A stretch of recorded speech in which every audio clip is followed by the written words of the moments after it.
जय हिंद साथियों, आप सभी साथियों का फिर से एक बार स्वागत है हमारे इस चैनल में। दोस्तों, अभी अभी की जो खबर है वो मैं आपको सुनाने के लिए, आप तक पहुंचाने के लिए महाराष्ट्र के विधानसभा चुनाव से लेकर हाजिर हुए हैं। दो बड़ी खबरें हैं जिसको मैं आपको इसी वीडियो के अंदर बताने वाला हूं।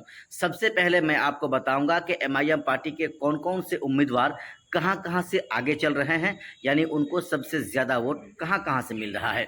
दूसरी खबर में हम आपको बताएंगे एमआईएम पार्टी के लिए औरंगाबाद ईस्ट विधानसभा से इम्तियाज़ जलील साहब के लिए एक अच्छी खबर है। पागल शख्स भी चुनाव करने के लिए, वोट करने के लिए वो जाता है, लाइन पर लगता है, और जैसे ही उसका चेहरा, उसका फोकस कैमरे पर पड़ता है, जैसे ही उसकी नज़र पड़ती है, वो आसमान की तरफ वो जो तिरंगा उड़ाना या जो पतंग उड़ाने का जो एक स्टाइल होता है वो करके दिखाता है। यानी कि माशाल्लाह उस चीज़ को देखकर आप भी समझते होंगे या समझ रहे होंगे कि किस तरह से मजलिस के चाहने वाले औरंगाबाद के अंदर हैं।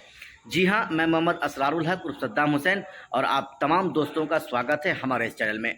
दोस्तों, अभी दिन का समय, दिन का 4 बजा है और अभी मैं आपके लिए औरंगाबाद ईस्ट, औरंगाबाद सेंट्रल, भिवंडी और इसके साथ साथ सोलापुर और मालेगांव और धुलिया सिटी, इन तमाम विधानसभाओं से अच्छी जो खबर है वो मैं आपको बताने जा रहा हूं। सबसे पहले आप हमारे स्क्रीन पर जो वीडियो चल रहा है इसको देख लीजिए कि किस तरह से एमआईएम पार्टी का चाहने वाला औरंगाबाद ईस्ट, औरंगाबाद सेंट्रल विधानसभा में है। ये जो शख्स आप देख रहे हैं, ये जो युवा आप देख रहे हैं, ये वोट डालने के लिए ये लाइन पर खड़े हैं, लेकिन जैसे ही इसकी नज़र कैमरे पर पड़ती है, इनको लगता है कि ये कैमरा मुझे कैच कर रहा है, तो वो अपना स्टाइल को अलग अंदाज में बयां करता है कैमरे के सामने। यानी वो अपना अंदाज को इस तरह से दिखाता है कैमरे के सामने कि वो पतंग छाप को वोट करेंगे या पतंग के निशान पर वोट करेंगे। ये इस बात की सबूत है, दलील है। दोस्तों, मैं आपको बताऊंगा कि जहां एक पागल शख्स भी एमआईएम और एमआईएम के उम्मीदवार का इतना दीवाना हो सकता है, तो वहां पर जो अच्छे लोग हैं, जो अच्छा समझ रखते हैं, जो एमआईएम पार्टी को चाहते हैं, जो ओवैसी की बातों पर अमल करते हैं, जो ओवैसी के सभाओं में जाकर ओवैसी की बातों को सुनते हैं, भला ऐसे शख्स का क्या हाल होगा। वो तो ओवैसी के दीवाने होंगे ही, वो तो इम्तियाज़ जलील साहब के दीवाने होंगे ही। अब आइए आगे हम आपको बताते हैं 7 ऐसे विधानसभा हैं जहां पर सिर्फ और सिर्फ पतंग ही उड़ रहा है। या ओवैसी साहब ने जिस बात का वादा किया था कि 20 तारीख के दिन आसमान में सिर्फ पतंग ही पतंग दिखना चाहिए और उसके अलावा कुछ नहीं होना चाहिए। सही बात है, मुसलमानों ने, महाराष्ट्र के मुसलमानों ने इस चीज़ को माना, ओवैसी की बातों पर अमल किया। और जिस तरह से एक पागल शख्स भी अगर इस तरह से ओवैसी और इम्तियाज़ जलील का दीवाना हो सकता है, तो अच्छे जो सोच रखने वाले लोग हैं वो तो ओवैसी के दीवाने होंगे ही। बाकी दोस्तों, हम आपको इम्तियाज़ जलील के साथ साथ 2 और 3-4 विधानसभा के बारे में बताएंगे जहां पर सिर्फ ओवैसी का ही चल रहा है, जहां पर पतंग के निशान पर ही वोट गिर रहा है। दोस्तों, उसके अलावा वहां पर जो हिंदू समाज के लोग हैं, खास करके जो मुस्लिम समाज के लोग नहीं हैं, जो हिंदू समाज के हैं, वो किस पार्टी को वोट कर रहे हैं उसकी जानकारी हमें भी नहीं है, उसका इल्म हमारे पास नहीं है। लेकिन जो मुस्लिम समाज के लोग हैं वो सिर्फ और सिर्फ एमआईएम को ही वोट कर रहे हैं, पतंग छाप को वोट कर रहे हैं। नसीरुद्दीन सिद्दीकी साहब के बारे में हम आपको बताएंगे, आप इनके बारे में भी जानते हैं। ये साहब क्या करते हैं, 2019 में 82,000 वोट लाते हैं, लेकिन साहब चुनाव हार जाते हैं, इसको कामयाबी नहीं मिलती है। लेकिन इस बार वहाँ के लोगों ने भी मूड बना लिया है कि 2019 में जो उनको दूसरे स्थान पर जो कामयाबी मिली थी, 82,000 वोट लाकर भी जो चुनाव हार गए थे, उसको इस बार चुनाव जिताना है। भिवंडी के बारे में भी हम आपको बताते हैं।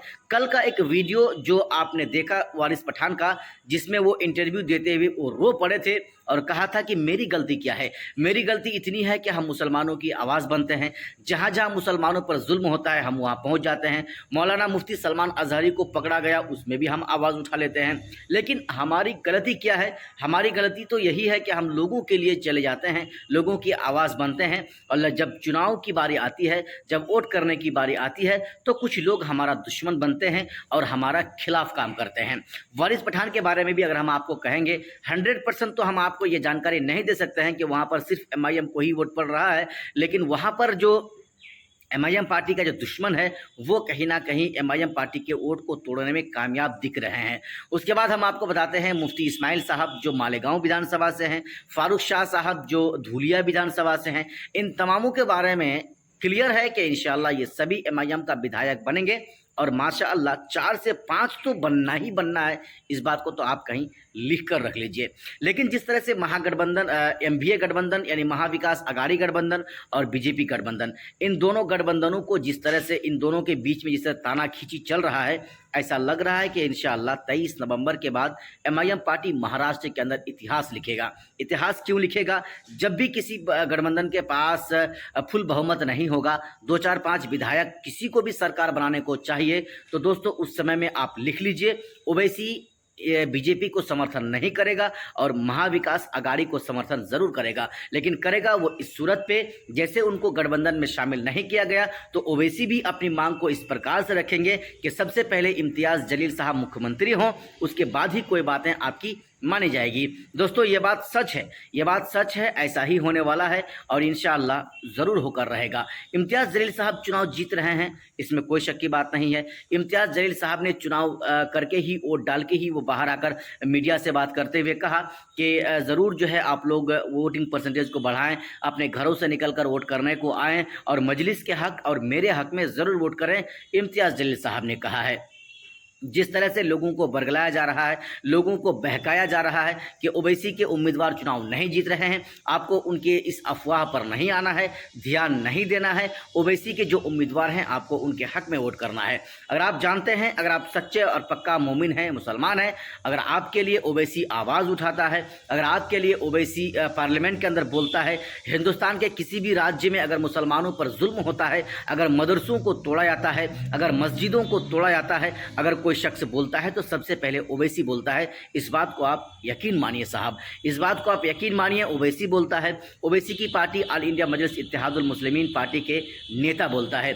गया सब भाड़ में नीतीश कुमार भी नहीं बोलता है, समाजवादी पार्टी भी नहीं बोलता है, कांग्रेस पार्टी भी नहीं बोलता है, जदयू पार्टी भी नहीं, आरजेडी पार्टी भी नहीं, कोई पार्टी का नेता बोलने वाला नहीं है। अगर कोई बोलता है, खुलकर बोलता है तो वो ओवैसी है, उसके अलावा कोई नहीं बोलता है। इसीलिए महाराष्ट्र के मुसलमानों से हम ये कहना चाहेंगे, अभी भी 3 से 4 घंटा का समय बचा है, आप वोटिंग परसेंटेज को बढ़ाइए, ज़्यादा से ज़्यादा आप लाइन लगाइए और जाकर वोट करिए और आपके हक के लिए जो बोलता है, आपकी आवाज़ जो उठाता है, आप उसके हक में वोट करिए, आप उसके हक में फैसला लीजिए। जी हाँ, आपने हमारा इस पूरा वीडियो को देखा।